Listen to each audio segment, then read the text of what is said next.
Punalur taluk republic ദിനാഘോഷ കമ്മിറ്റിയുടെ 2023 വാർഷിക ജനറൽ ബോഡി യോഗവും കമ്മിറ്റി രൂപീകരണവും താലൂക്ക് കോൺഫറൻസ് ഹാളിൽ നടന്നു. ഡെപ്യൂട്ടി തഹസിൽദാർ സന്തോഷ് ജി നാഥ് അധ്യക്ഷത വഹിച്ചു. മുൻകാലങ്ങളിൽ അങ്ങനെ തന്നെയാണ് കണ്ടത്. ചെറിയ സ്വാരസ്യങ്ങളോ അഭിപ്രായ വ്യത്യാസങ്ങളോ ഒക്കെ ഒരു പൊതുസമൂഹം എന്ന രീതിയിൽ നമ്മുടെ ഇടയിൽ ഉണ്ടായേക്കാം.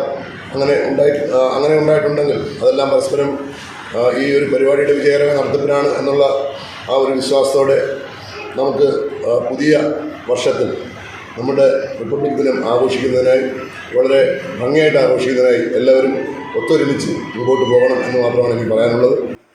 ജനറൽ കൺവീനർ വി വിഷ്ണുദേവ് റിപ്പോർട്ടും വരവ് ചെലവ് കണക്കും അവതരിപ്പിച്ചു.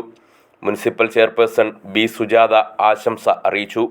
പുനലൂരിലെ റിപ്പബ്ലിക് ദിനാഘോഷം ഏറ്റവും ഭംഗിയുള്ള ഒരാഘോഷമാക്കി മാറ്റുന്നതിന് ശ്രമിച്ചുകൊണ്ടിരിക്കുന്ന അഭ്യുദയകാംക്ഷികളായ ധാരാളം ആളുകളാണ് ഇവിടെ എത്തിച്ചേർന്നിട്ടുള്ളത്.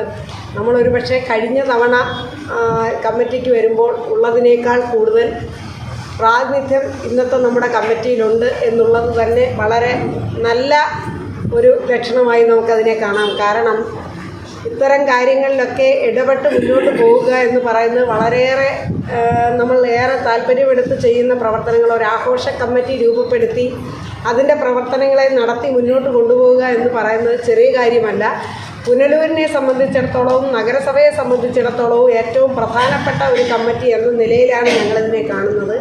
ഇപ്പോൾ പുനലൂർ നമ്മൾ ബോയ്സ് ഹൈസ്കൂൾ ഗ്രൗണ്ടിൽ നിന്നും പ്രൈവറ്റ് സ്റ്റാൻഡിൻ്റെ അവിടെ വരെ ആ ഘോഷയാത്രയെ നയിച്ചു കൊണ്ടുപോവുകയും അതിനാവശ്യമായ ശ്രമകരമായ നടത്തിപ്പ്, അതിൻ്റെ ഒരു നടത്തിപ്പെന്ന് പറയുന്നത് വളരെ ശ്രമകരമായ ഒരു ജോലിയാണ്.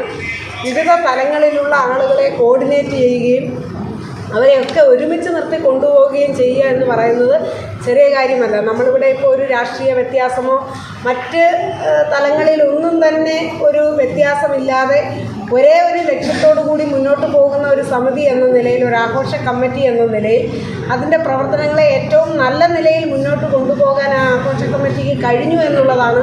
വളരെ സുതാര്യമായ ഒരു റിപ്പോർട്ടിനെ അവതരിപ്പിക്കുമ്പോൾ ഇത്തരം കൃത്യമായ രേഖപ്പെടുത്തലുകളോടുകൂടി മുന്നോട്ട് പോകുമ്പോൾ വളരെ സുതാര്യമായി അതിനെ ജനങ്ങളിൽ എത്തിക്കാൻ കഴിഞ്ഞു എന്ന് പറയുന്നത് തന്നെ അതിൽ ആ കമ്മിറ്റിയിൽ അടങ്ങിയിരിക്കുന്ന ആളുകളുടെ, അല്ലെങ്കിൽ ഈ കമ്മിറ്റി അംഗങ്ങളായിട്ടുള്ള ആളുകളുടെ എല്ലാം വളരെ നല്ല ഒരു പ്രവർത്തനത്തിനെയാണ് അത് സൂചിപ്പിക്കുന്നത്. അപ്പോൾ നമ്മൾ ഇതുമായി മുന്നോട്ട് പോകുമ്പോൾ നമ്മളുടെ എല്ലാവരുടെയും മുന്നിലുണ്ടായിരുന്ന, ആ സമയത്തൊക്കെ നമ്മളുടെയൊക്കെ മുന്നിലുണ്ടായിരുന്ന ഒരാശങ്ക എന്ന് പറയുന്നത് ഒരു 2-2.5 വർഷക്കാലം യഥാർത്ഥത്തിൽ പുനലൂരിലെന്നല്ല ഒരിടത്തും അത്തരത്തിൽ ഒരു ആഘോഷം നടത്താൻ കഴിയുന്ന ഒരു സാഹചര്യം ഇല്ലാതിരുന്നിട്ടും അതിനുശേഷം വരുന്ന ഒരു കമ്മിറ്റി ധാരാളം പ്രശ്നങ്ങളെ ഫേസ് ചെയ്യേണ്ടി വരും എന്നുള്ളത് വളരെ യാഥാർത്ഥ്യബോധത്തോടു കൂടി നമ്മൾ കാണേണ്ടതാണ്. ഘോഷയാത്രാ കമ്മിറ്റി ചെയർമാൻ പി ബാനർജി സ്വാഗതവും publicity committee chairman advocate SC Sanjay Khan കൃതജ്ഞതയും രേഖപ്പെടുത്തി. ജനപ്രതിനിധികൾ, വിവിധ രാഷ്ട്രീയ പാർട്ടി നേതാക്കൾ, വ്യാപാരി വ്യവസായ നേതാക്കൾ, കമ്മിറ്റി മെമ്പർമാർ തുടങ്ങിയവർ പങ്കെടുത്തു. ചെയർമാനായി താലൂക്ക് തഹസീൽദാറെയും ജനറൽ കൺവീനറായി വി വിഷ്ണുദേവിനെയും വീണ്ടും തെരഞ്ഞെടുത്തു. വിവിധ സബ് കമ്മിറ്റി ഭാരവാഹികൾ ഉൾപ്പെടെ 151 പേരടങ്ങുന്ന കമ്മിറ്റിയെയും തെരഞ്ഞെടുത്തു. News bureau, Punalur.